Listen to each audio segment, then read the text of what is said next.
RDC Esporte. Oferecimento CERS 50 anos. Uma história de infinitas oportunidades. E Vogel. Conectividade é o que nos une. Bem-vinda, Vogel! Muito obrigado por acreditar nesse sonho, acreditar no esporte gaúcho. Conectividade é o que nos une. Uma nova parceria implementada agora, neste momento, no RDC Esporte. Vamos seguir novos caminhos, novas façanhas daqui pra frente. Obrigado. Começar também o programa mandando um beijão para Alice Ross, estudante de jornalismo, trabalha aqui conosco na RDC TV. Beijão, feliz aniversário. Tô esperando o bolinho de Ribeiro Neto. Depois aqui, ó, acabou o programa, vamos esperar um bolinho. Bem-vindo, Ribeiro. Oi! Hoje eu tô pelo celular, então eu tô um pouquinho diferente aqui, entendeu? Tô aqui na casa da mamãe. E porque eu cansei de chegar atrasado devido às obras da Bento Gonçalves, né? Então, como hoje eu me atrasei ainda mais aqui, né? Fazendo trabalhos manuais. Olha só o que eu sou obrigado a fazer. Eu invejo você, homem, que tem habilidades manuais para trocar tomada, consertar fio, fazer trabalho de marcenaria. Eu invejo você porque eu sou incompetente em várias coisas, mas especialmente em trabalhos manuais. Eu sou um intelectual, cara, entendeu? As pessoas não entendem isso aí. Mas hoje eu fui obrigado a fazer isso aí. Então, evidentemente, que eu demoro 5 vezes mais do que uma pessoa que está acostumada, né? Tiago Suma, especialista em trabalhos manuais. Como vai, Tiago? Não, eu tô na seara do Ribeiro, viu? Eu costumo dizer, meu pai às vezes me cobra muito assim, como é que tu não troca um chuveiro? Eu digo, olha, cara, eu entrei em 3 faculdades para não ter que manjar de algumas coisas. Eu direcionei e canalizei para outro lado, tá? É meio Sócrates, viu, Ribeiro? O Sócrates tentou ser pedreiro, porque o pai dele era pedreiro, né? Era artesão na época, e não teve habilidade. Aí acabou se dedicando à filosofia e foi dar aula, viu? Eu tô com 2 filósofos aqui, o Ribeiro Neto até saiu. Ribeirinho, olha, uma aula de filosofia hoje com o Tiago. Vamos seguir essa aula até 12:10, porque, cara, é sério, eu aprendo muito com ambos. Não é corneta, é programa ao vivo, mas não é corneta. Aprendo muito mesmo. Não sabia mesmo o que Sócrates era. Pensava que Sócrates era aquele jogador do... Não, tô brincando. Ô, Ribeiro, como é que tá a vida, cara? Que saudade de ti. Quando é que a gente volta pro estúdio? Não sei. Como é que tá? Fala alguma coisa poética. Mas eu tô pronto, eu até preferiria estar aí no estúdio, né? Eu me sinto muito mais à vontade. Oi, minha mãe tá aqui me espionando aqui. Oi, dona Nadia, tudo bem? Beleza? Tá bem. Eu quero dizer para vocês que o Thiago Suma é um cara que eu respeito muito porque eu gosto de pessoas inteligentes, né? E pessoas que agregam alguma coisa. Eu posso até não concordar com algumas posições políticas dele, mas isso é do jogo, né? Eu até, como eu te falei, eu estou evitando hoje, eu até não deletei minha conta do Twitter como tu fez ontem, tá? Mas eu não vou postar mais nada. Eu só vou me informar porque as pessoas não estão preparadas para debates, especialmente nos apps. Então virou uma doença, virou uma coisa assim que eu não tenho. Hoje eu me lembrei por que quando eu tinha uma conta, quando eu trabalhava na Bandeirantes, eu tinha uma conta muito grande, eu tinha mais de 70 mil seguidores e tal.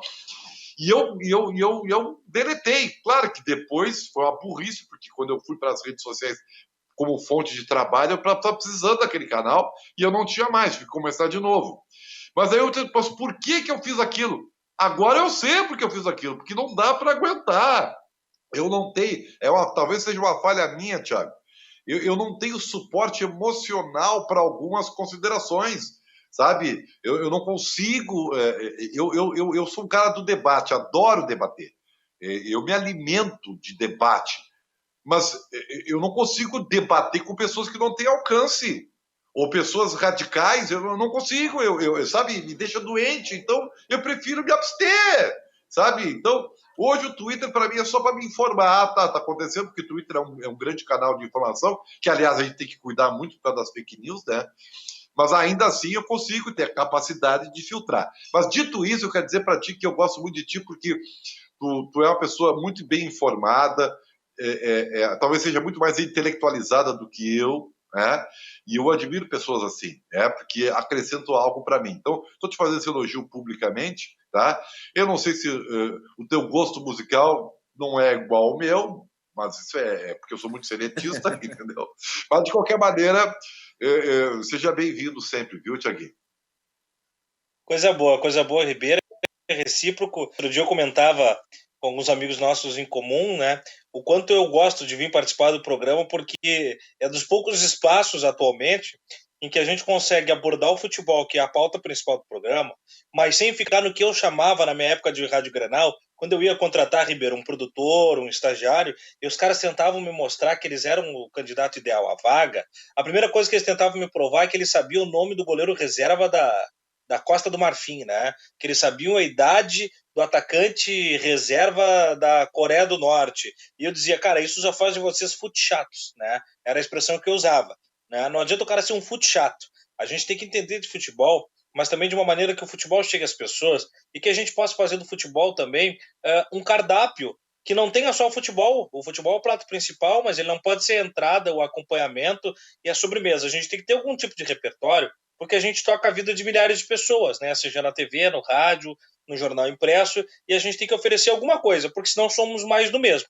Para falar de futebol, simplesmente, o futebol pelo futebol, ele como começo, meio e fim, os 200 milhões de brasileiros são habilitados, né? Todo mundo entende de futebol. Embora muitas vezes nós, da crônica esportiva, tenhamos quase que uma necessidade de fazer o futebol ficar hermético a ponto de as pessoas parecerem incultas sobre o futebol é muito simples, né?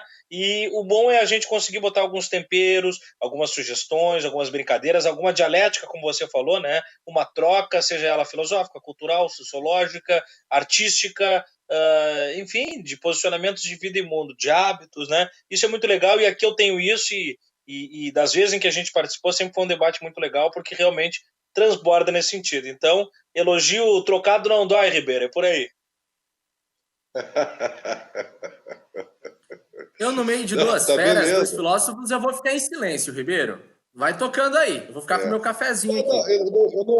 Não, mas eu não vou invocar o Schopenhauer agora aqui, porque senão nós vamos ter os chatos do programa. Muito menos o Bukowski, que não é o caso. Que, aliás, é um pouquinho. Gente, vamos falar então um pouquinho, já falamos um pouquinho de filosofia, a gente vai intercalando, né, Ribeiro? Vamos acompanhar um pouquinho como foi a renovação de Rodrigo Lindoso, ele que falou para a TV Inter ontem, e a gente repassa aqui no RDC Esporte. Acompanhe.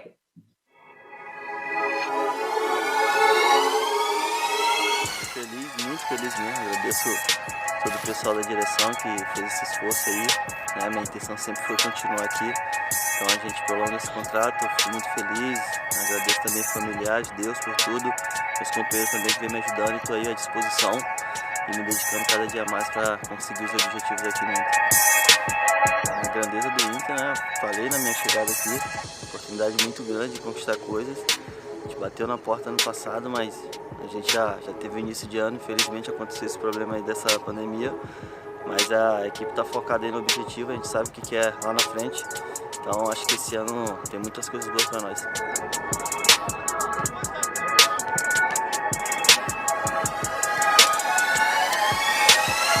Olha, independente do tempo de contrato, eu nunca fui de pensar muito no ano seguinte, né? Fui de viver o momento. Acho que esse ano, com o elenco que nós temos, a gente tem tudo para conseguir coisas boas, né? Na verdade, conseguir títulos. Acho que a preparação tem sido muito boa, então acho que a gente pensa no agora, né? Acho que a gente tem 4 competições aí a disputar, então a gente quer estar sempre no topo de todas. Já manter a rotina de treinamento já ajuda bastante nós atletas, né? Que cria uma rotina novamente, já que a gente perdeu com esse tempo parado. Mas a ansiedade a gente tem que controlar um pouco, mas é muito difícil. Mas eu acho importante a gente também, até nisso, pensar no dia a dia, fazer nosso trabalho para quando voltar a gente estar bem. Da minha curta carreira aqui no estado do Rio Grande do Sul, uma das melhores coletivas, depois de algumas de D'Alessandro e também de Maicon do lado do Grêmio, ele, Rodrigo Lindoso, é um dos caras que melhor fala com a imprensa, honestidade, sinceridade e tudo mais. Tiagão, a gente já debateu ontem com o Ribeiro Neto, também com o João Gayer, e depois o Ribeiro fala um pouquinho, porque ele já falou ontem. Queria ver contigo como é que está analisando a questão das renovações do Internacional, um trabalho muito importante da diretoria, renovou com jovens da base e também jogadores como Thiago Galhardo, Lindoso, Wendel, e a gente sabe que vem mais por aí. O Wendel foi um jogador que surpreendeu e até gerou uma negativação da opinião pública na sua renovação, mas embora eu sou muito cuidadoso para falar quando o jogador, eu acho que o jogador não deve estar no clube, né, por uma análise técnica. Eu não gosto muito daquela carga pejorativa assim, né? Não tem qualidade, não é bola, não é bom porque é um profissional, né? Mas eu vejo que o Wendel ele tem débitos no custo-benefício com o Internacional, embora eu consiga compreender totalmente o movimento que se faz por uma série de estratégias não só econômicas, mas estruturais no Internacional. O Inter renovou com o Wendel por dois motivos. Primeiro, o jogador que aceita baixar o salário também entende que haverá uma automática renovação, porque esse jogador está fora da vitrine. É diferente de se nós tivéssemos uma temperatura e pressão normal, que o jogador está jogando, o contrato vai encerrar no final do ano, e o empresário já está tentando requentar o tamborim dele para jogar ele para um outro clube. Isso não está acontecendo. O jogador não tem visibilidade. Então eu até baixo o salário por questões de pandemia, necessidade econômica, mas me garante mais uma temporada.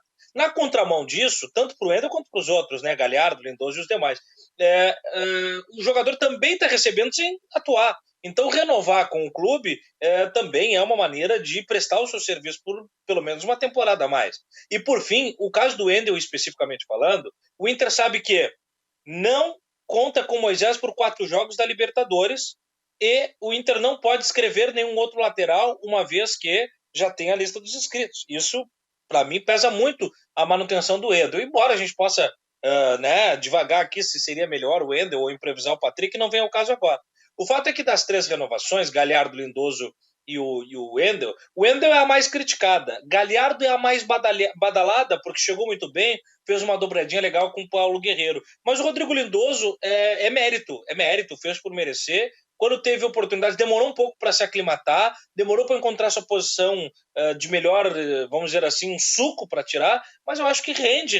O Rodrigo Lindoso hoje, ele é um jogador de pelo menos 2 funções da meia cancha, ele pode fazer a do Musto, como ele pode fazer a do Edenilson, é um jogador com certa qualidade na saída de bola, combatente, é bom de grupo, como você falou, se comporta muito bem, tem um extrato muito profissional, então eu acho que são belíssimas renovações, o Inter trabalha com qualidade nesse sentido, eu não tenho crítica para fazer, viu? Ribeiro Neto, e com você? O Wendel, a gente contestou muito ele no passado, isso aqui é uma contestação de sempre esperar algo a mais do lateral, porque realmente o mais do mesmo ele faz muito bem, e eu estava até analisando na questão da contratação, como o Thiago citou, da opinião pública que não foi muito positiva com a renovação de Wendel, só que eu não me lembro de jogos que ele decepcionou, vamos dizer assim, entregando gols.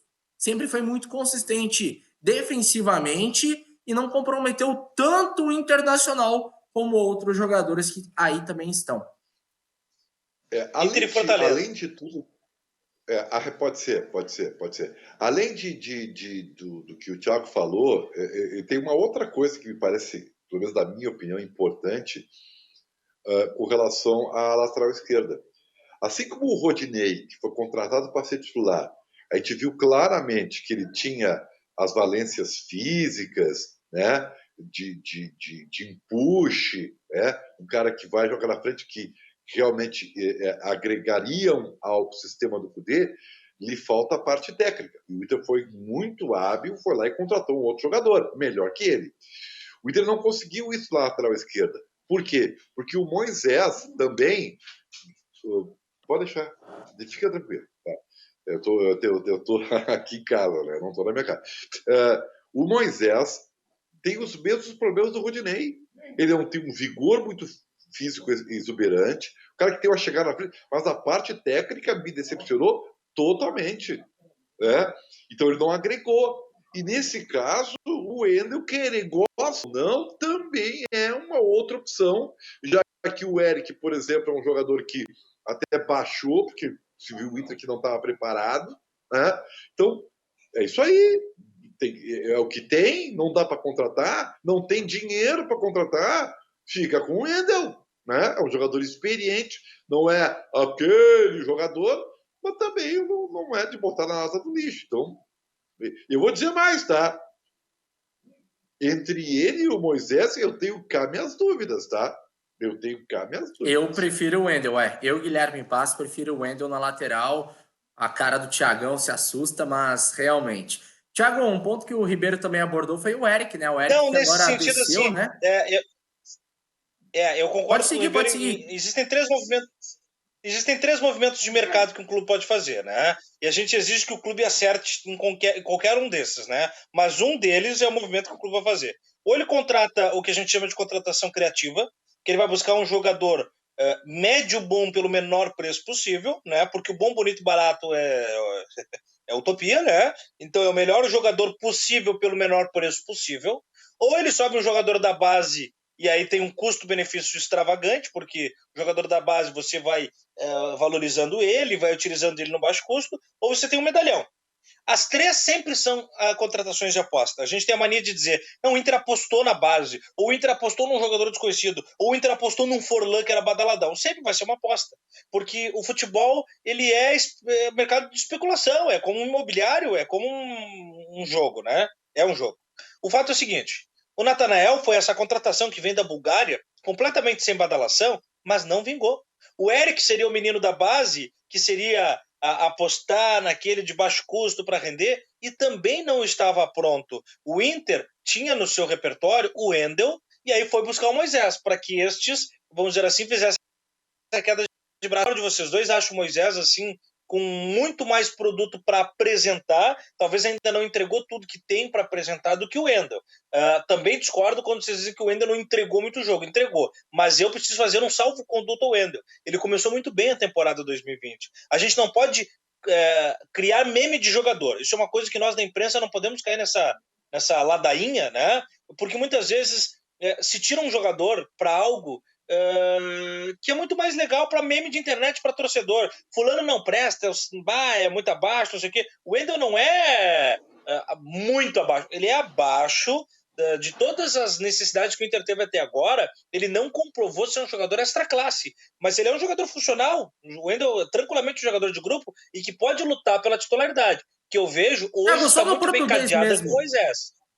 O Wendel não é um jogador para o Wendel não é jogador para Libertadores, mas é jogador para o brasileiro. Mais ou menos isso.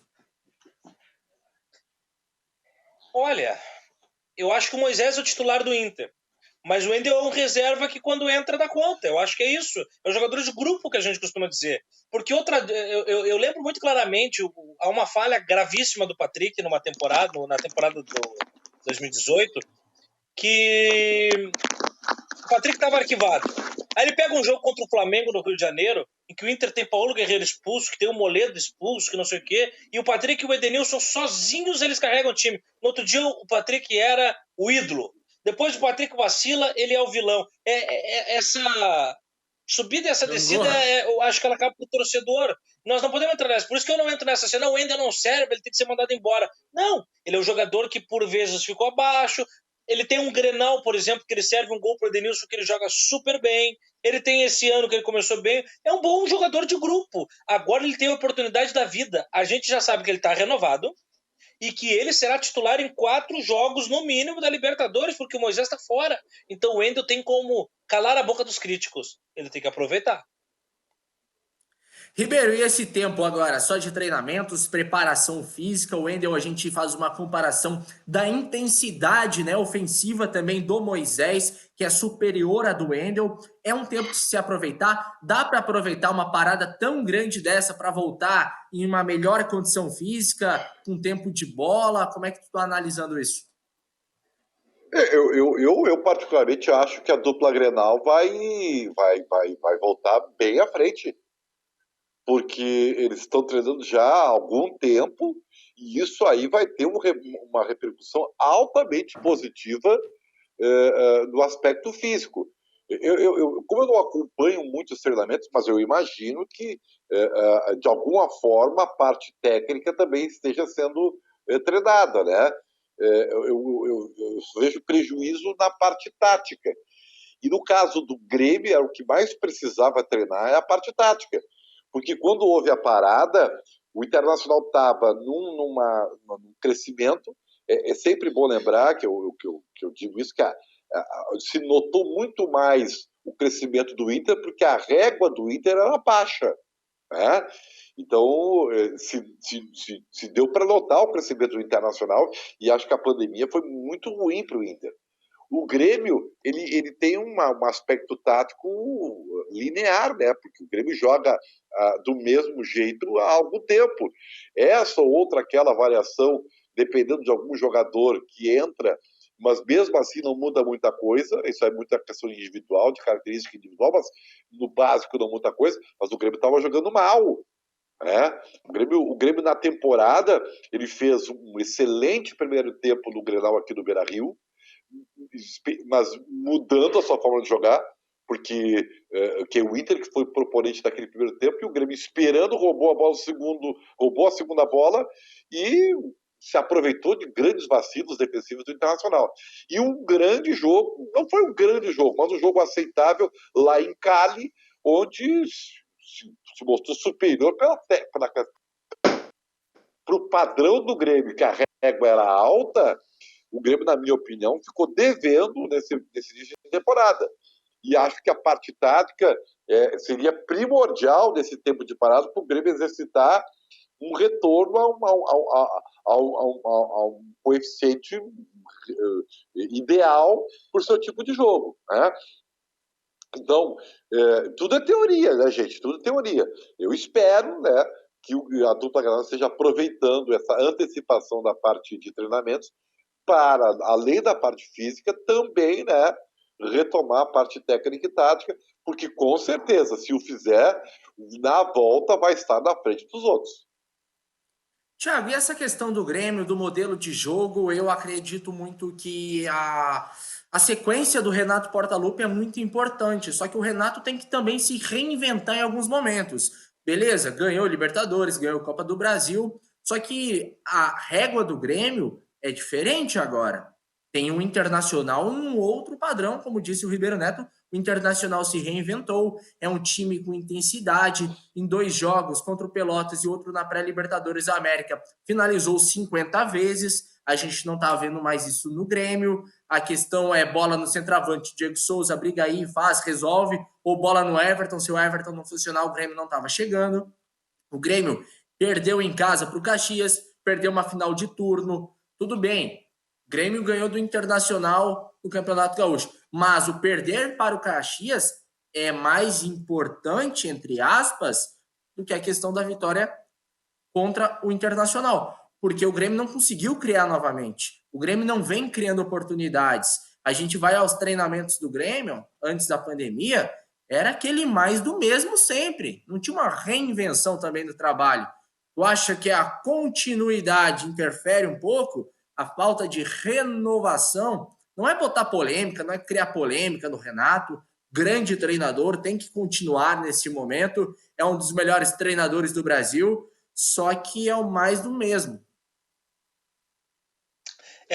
Fazendo um apanhado geral sobre essa primeira fala do Ribeiro do aspecto físico, a dupla Granal tem a vantagem porque está treinando a parte física e não está desgastando a parte física. Porque o que acontece? Muitas vezes os clubes estão treinando numa condição normal, de vida normalizada, mas estão jogando quarta e domingo, e isso aí agrava os jogadores. Agora estão só treinando. Então, isso quer dizer, é uma grande pré-temporada que o Inter e o Grêmio estão tendo no aspecto físico. Eu também fico com a curiosidade tática, porque ambos precisam dos treinos táticos, como qualquer clube, evidentemente, né? Só que por motivos diferentes, ambos careceriam desse desdobramento tático. O Inter, para carimbar de vez a metodologia Kudê, que é muito diferente do que vinha sendo trabalhado na história recente. E o Grêmio, para criar repertório. Eu concordo que o Renato ele levou o Grêmio para um patamar que a régua vai ser alta, como vocês disseram, porque a exigência do torcedor, o torcedor, ele sempre, nós torcedores, né, eu posso me dizer torcedor porque faz parte da crônica identificada, nós sempre quando somos brindados com título, nós não exigimos nada menos do que a excelência. Só que é claro que nós temos que também naturalizar na cabeça da gente que nem sempre toda temporada o nosso time vai ser o campeão, né? Bonito fosse. O fato é que o Grêmio, me parece que na história a gente cria toda uma análise de ascensão, apogeu e queda. E não quer dizer queda para uma Série B ou nem nada. É uma queda de rendimento, é uma queda de metodologia, é uma queda de trabalho. Essa queda de trabalho do Grêmio só vai ser corrigida de duas maneiras.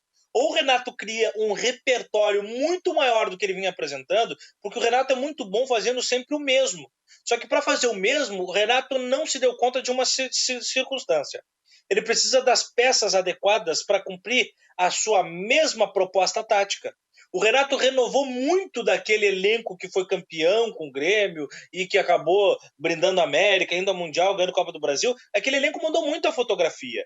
E a fotografia que muda não é por peça semelhante, é por peça diferente. Não só em perfil, como em aspecto tático. Né? E aí muitas vezes parece que o Renato tenta costurar isso, colocar um band-aid com os medalhões do Diego Souza, um Thiago Neves, aí busca um Luciano que, né, tenta entregar aquilo que o outro menino aquele, o Felipe Viseu, não conseguiu. Então, quer dizer, me parece que o Renato aposta em algumas coisas que não necessariamente vão entregar para ele o que ele está montando. Ele tem um molde e está tentando botar o recheio diferente do molde. É isso que eu vejo. Então o Renato vai ter que fazer o quê? Perceber as peças que estão disponíveis e criar repertório diferente para surpreender. Porque senão é o mais do mesmo. E aí não rende. Mas o Thiago não é, o Renato não é esse cara. Eu já disse em outras oportunidades que eu vou fazer. O Renato não é autoral. O Renato, ele é um lapidador. E eu não vejo nenhum problema nisso. Cada um tem a sua característica. Claro. O Renato foi brilhante ao lapidar algo que ele recebeu pronto. E que eu digo aqui, a importância do Roger no Grêmio é histórica.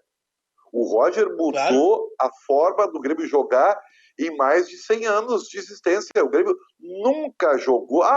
Mas o Grêmio com o quadrado do Chapinha em 86, quando tinha o Valdo, era o quadrado. Não, mano, não é. Cristóvão, Valdo, jogava no toque de bola, mas nunca foi assim.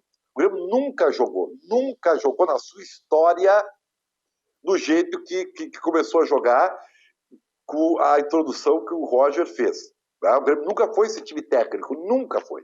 Tá? Claro, faltou ao Roger, o que lhe falta ainda hoje, que é dar ao seu time, além desse padrão de jogo que é muito bonito de se ver, mas quando funciona. O Roger tem um problema de competitividade, o seu time acaba caindo de... É tudo um pacote, né? Mas acaba caindo de produção em momentos decisivos, e ele não consegue, em consequência disso, mas talvez porque seja emergente, né? O Roger é um técnico emergente, novo ainda. Não consegue dar aquele plus, não consegue dar aquele sprint final para glorificar o seu trabalho. E o Renato não. O Renato pegou esse trabalho do Roger, lapidou ele e transformou o Grêmio num super time. Só que o que aconteceu, e que vai acontecer, que aconteceu com o Palmeiras na sequência, e vai acontecer logo com o Flamengo. Quando os adversários aprenderam a marcar esse time, o que precisa? Precisa a mão do treinador para mudar. Não precisa mudar radicalmente, não precisa mudar tudo, mas precisa mudar algumas coisas para sair da marcação. E o Renato sempre teve grande dificuldade, para reiniciar o trabalho. O Renato não é o cara que vai iniciar do zero e vai dizer assim, eu vou montar um estilo de jogo. Não, o Renato não é esse treinador. Nunca foi e não será, porque não é da sua característica. Então, o grande X da questão do trabalho do Renato no Grêmio agora, não é agora, já é de 2 anos. Tá? Já de 2 anos. É tentar tirar o Grêmio dessa previsibilidade. O Grêmio é um time previsível hoje. Bom time, total. Categoria, jogadores que decidem, mas todo mundo sabe o que o Grêmio vai fazer. Então fica muito mais fácil de marcar. E aí o Grêmio ter sucesso, ele vai depender de uma jogada individual do Everton, que hoje tem uma tripla marcação. Né? O Everton não é mais ou menos jogador, não é. Por quê? Porque ele é muito marcado. Por isso que o Renato tentou mudar ele, trazendo para o momento. Não sei se o Everton é esse jogador.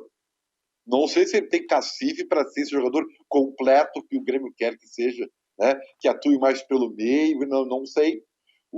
Não sei. Eu tenho minhas dúvidas. Tá? E aí, quando o Everton ficou marcado, quando é que você vai desafogar isso aí? O Alisson não é um jogador, embora seja taticamente muito importante, mas ele não é um jogador que você possa confiar nele para te decidir uma partida. Mas ele fez um gol aqui, ele fez um gol lá. Não, evidente, ele é um bom jogador, mas ele não é decisivo. Né? E outra, o Grêmio, depois que o Luan caiu, porque eu sempre digo para vocês, o Luan, ele caiu de produção porque ele pessoalmente caiu, emocionalmente caiu de produção, por tudo aquilo que a gente sabe, não foi vendido, não foi para a seleção, tudo aquilo. Mas ele caiu muito mais de produção quando o esquema de jogo do Grêmio ficou marcado. Porque ele e o Maicon eram os referenciais do padrão de jogo do Grêmio. Como o Maicon é um jogador que é de saída de bola, ou seja, ele se livra mais rapidamente da bola, quem mais sofreu foi o Luan, porque o Luan era o pivô de todo... Só aquele reloginho que funciona? O Luan era o pivô daquilo ali. E quando o esquema do jogo ficou marcado, o Luan sumiu. Ficou previsível. Aí que entra também o mapa de calor, né, Ribeiro? O Luan não saía daquele mapa de calor dele. E o mapa de calor, tu sabe o que eu penso, tá? Sabe o que eu penso do mapa de calor? O mapa de calor é uma ferramenta muito legal, tal, mas se fosse importante, o Guia Azul estava jogando no Real Madrid. Que pega o mapa de calor do Guia Azul, tá completo, tá cheio, né? O Guia Azul morre todos os caras do campo. E nem sempre está no lugar certo, na hora certa.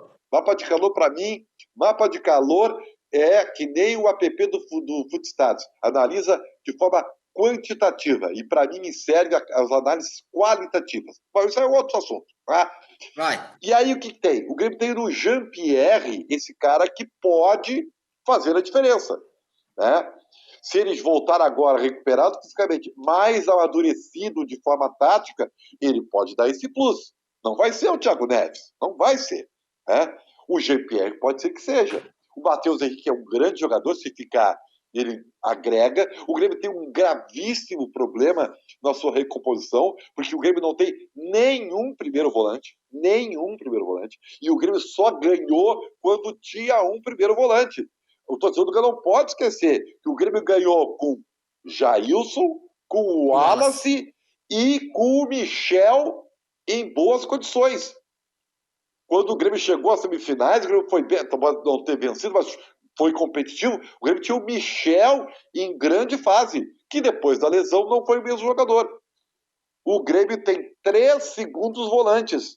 Nenhum é primeiro volante. Então, são coisas que o Renato tem que fazer. Só que eu tenho seríssimas dúvidas na capacidade do Renato de reinventar o time do Grêmio. Porque, repito, ele não é autoral. Ele é um lapidador. Gente, CERS há mais de 50 anos, sendo referência em estágio e aprendizagem aqui no estado do Rio Grande do Sul. Acesse aí www.ciers.org.br e fique por dentro de toda a programação e novidades do CERS. E também falando em conectividade, é Vogel. Conectividade é o que nos une. RDC Sport, volta rapidinho, fica aí.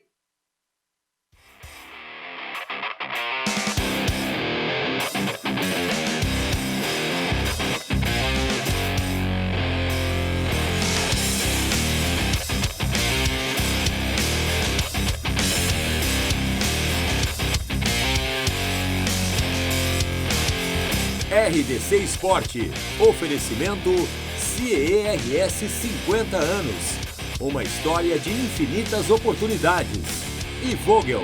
Conectividade é o que nos une. Estamos de volta com o RDC Esporte aqui na RDC TV, 27 de maio de 2020. Sou Guilherme Paz, vamos até 13h, depois a gente passa o bastão para Benfica e o Bairrista Futebol Clube. Ribeiro Neto, como vai a vida? Até o Thiago voltar aqui, Ribeirão. Tudo bem, tu sabe que eu tô na. Para quem me acompanha, cheguei na 6ª temporada de Vikings, né? Dei uma maratonada bem legal, né? E cheguei à 6ª temporada. Quer dizer que eu concordo agora plenamente com alguns comentários que eu tinha visto antes de ver a série, né? E quando o Ragnar saiu, a coisa meio que degringolou, assim, sabe? Não é a mesma coisa. Mas, enfim, né? Tô vendo. E nessa vida de pandemia e de... Pode vir aqui, Solãozinho, não tem problema aqui, pode vir. O que tu quer, minha mãe? Tu queres o café? Vem cá. Vem O home cá. office Traz aqui, permite minha mãe. essas coisas, é maravilhoso. Não tem problema. Olha aqui a minha mãezinha aqui, ó. Olha a minha mãe aqui, ó. Muito obrigado, minha mãe. Quer vir aqui, Ana Lúcia, aparecer também? Tá todo mundo de roupão aqui, tá frio? Olha aí a dona Ana Lúcia. Tá. Tudo bem? Viu? Tá aí, tá todo mundo aparecendo na televisão aqui. É tudo ao vivo aqui. Home office caseiro mesmo, né? E eu quero dizer que nessa época de pandemia, né, a gente tem... Eu como nunca consumi tanto filmes, séries. Eu não sou muito de série, porque eu sou muito chato, assim, sabe? E essa Vikings aí, eu só fui ver porque insistiram. Tu vai gostar, porque eu tinha visto o primeiro episódio, não tinha gostado muito, né? Mas eu realmente depois eu comecei a gostar, né? Então essa aí eu consegui ver. Mas eu não sou muito assim, eu vejo 1, 2 episódios e já largo, porque eu não curto muito a história. Me disseram que para tu gostar de série, tu tem que insistir nela, né? Tem uns 3, 4, 5 episódios e tal, para tu começar a gostar. Alguns eu não consegui, não consegui mesmo. Aliás, a maioria eu não consegui, né? De qualquer maneira, né? Eu vi uma série que eu falei aqui chamada Perfume, que só tem uma temporada, que eu gostei, né? Demorou, eu insisti e depois eu acabei gostando, é alemã, né? E a Dark, que eu vi, que me apaixonei, vem agora a 3ª temporada aí, e essa eu gostei mesmo. Mas são pouquíssimas mesmo, porque eu realmente tenho uma dificuldade, né? Ó, gente, para você que estava nos acompanhando, o Thiago suma, daqui a pouquinho a gente restabelece a conexão. Conseguimos? Oi, Thiagão. Tá me ouvindo aí? Agora sim, beleza, maravilhoso. Que saudade que tava de ouvir seus conselhos. A gente vai, mas a gente volta. Se adaptando. O Brasilzão, a internet que o Brasilzão fornece pro povo é complexo também. Saudade das Europa, né? Como diz o outro. Mas isso é bom porque a gente vai criando as logísticas também, né? Vai aprendendo, nem que seja... Estão ensinando, estão aprendendo, já diria o Mano Lima, né? E para isso, Vogel, né? Conectividade é o que nos une. Acesse aí o site da RDC TV, nossas plataformas digitais e procure a Vogel. Gente, vamos acompanhar um pouquinho. A gente estava falando dos treinamentos do Grêmio. Vamos acompanhar como foi esse treinamento físico do Grêmio no dia de ontem. Porque, cara, até voltar ao futebol é parte física, tática, técnica, fundamento, cabeça, porque jogo mesmo, ainda não. Acompanha aí.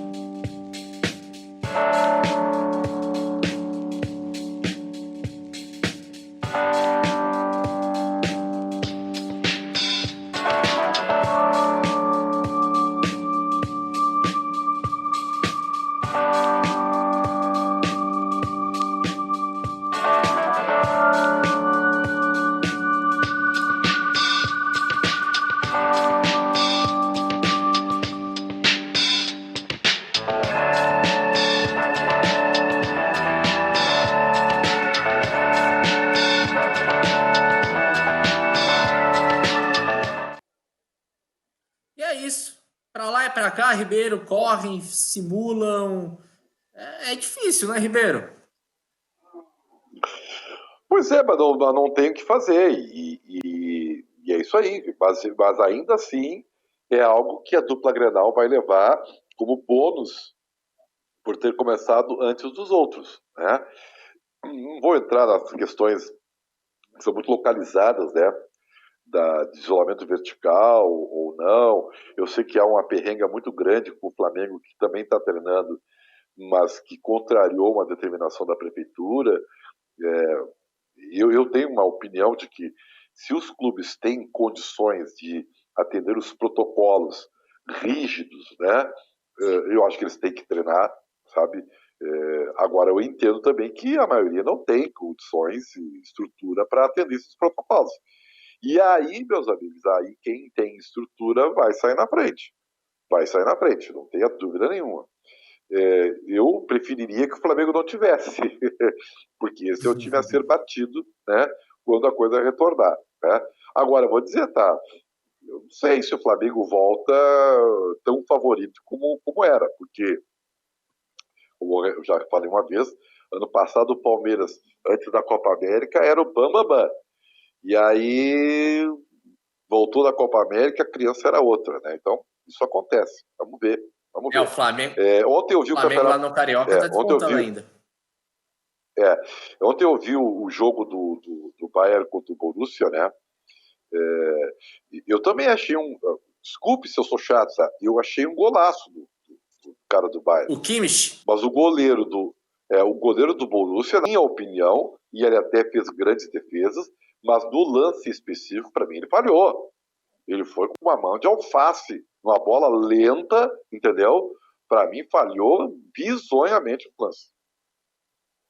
Sommer, goleiro do Borussia Dortmund, se não estou equivocado. Ontem um clássico na Alemanha, sem público, totalmente diferente do que a gente era acostumado. Borussia Dortmund e Bayern de Munique, gol do Kimmich aos 43 minutos do primeiro tempo. Até questão de repercutir esse gol, a gente vai falando até o final do programa. Mas o Thiago, grandes clássicos agora apresentados de uma maneira diferente, né? Porque se tivesse torcida, era um caldeirão, era diferente. Só que eu queria entrar na questão que lá no futebol da Alemanha, alguns estádios, assim como o jogo do Werder Bremen, os estádios propriamente colocaram sons da torcida, vaias, aplausos.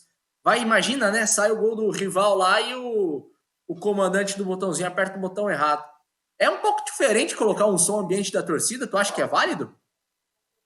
Inclusive, eu não sei se foi o Werder Bremen ou se foi o Wolfsburg, mas um deles colocou torcedores de papelão, né? Colocou, você compra o ingresso também, e fica lá 18 o euros. retrato do papelão. Tem muito time aqui no Brasil que poderia fazer isso permanentemente, porque não tem torcida, né? Mas o fato é o seguinte... eu acho que é antinatural. Eu acho que é antinatural, viu, Guilherme? Eu acho que o futebol ele é feito para o povo. O futebol não é feito para atleta. Os atletas estão a serviço do povo. É a mesma coisa se eu tocasse música e eu falar que eu estou tocando para mim, né? Então eu fecho no meu quarto, eu tô tocando para mim. Eu posso estar tocando para mim, mas se eu não tiver o público, o eco daquilo bate na parede e volta para mim. O futebol é feito para o povo.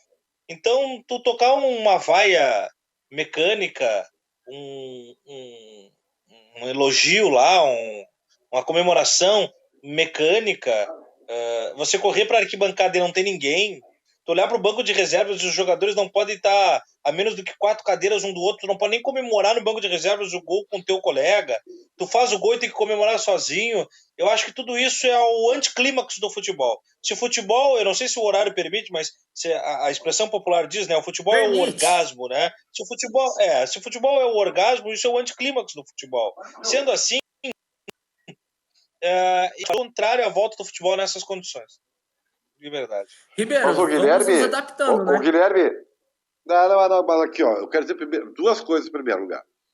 Essa é a tal da modernidade. Tudo é virtual hoje. Aliás, hoje, tudinho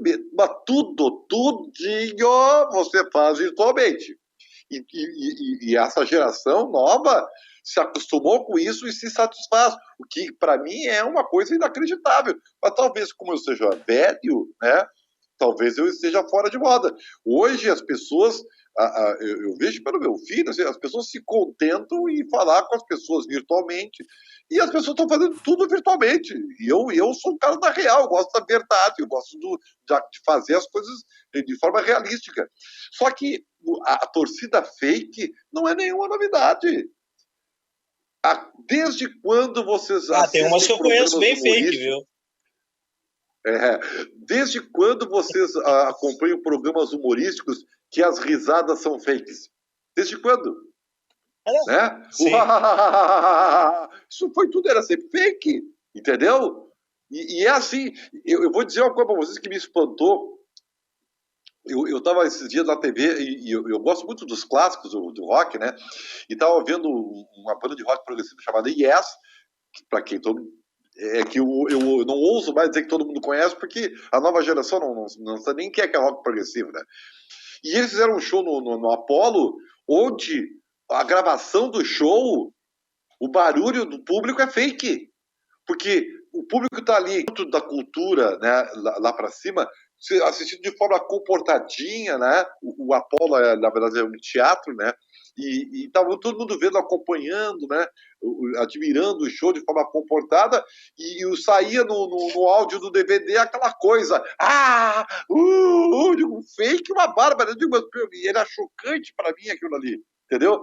Pô, os caras não precisam disso, os caras são, o Steve Hoyt, o Ryan Anderson, não precisam. O John Anderson, não precisam disso aí.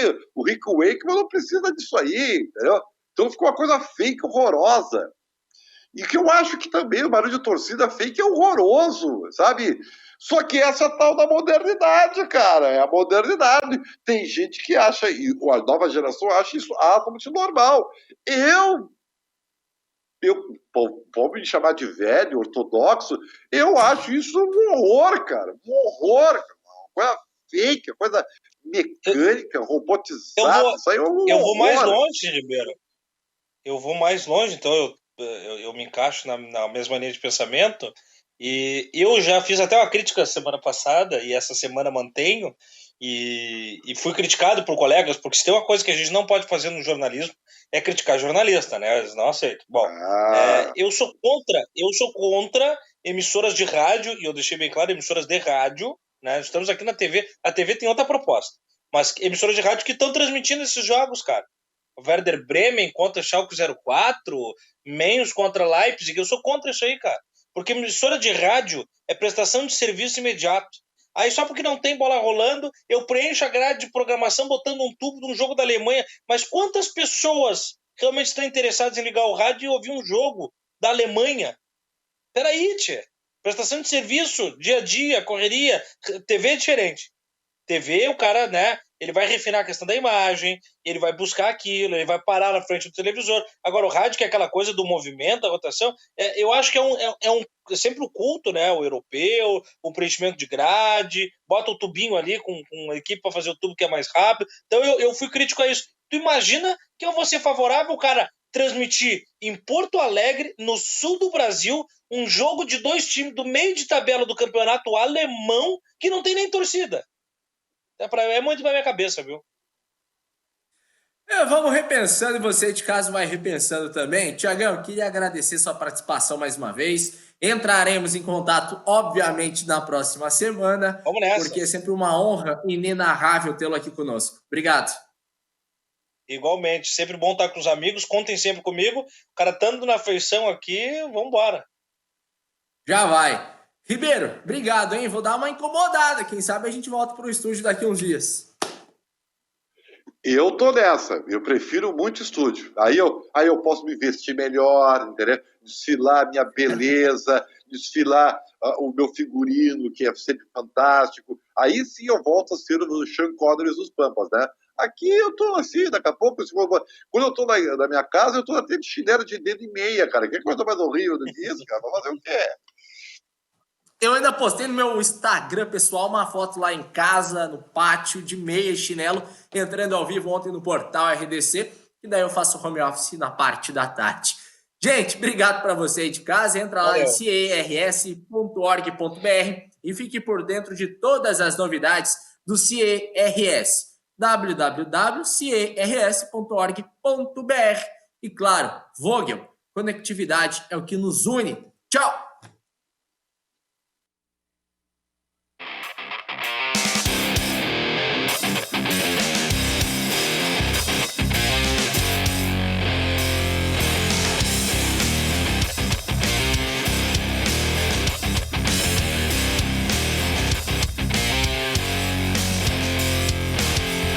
RDC Esporte. Oferecimento CERS 50 anos. Uma história de infinitas oportunidades. E Vogel. Conectividade é o que nos une.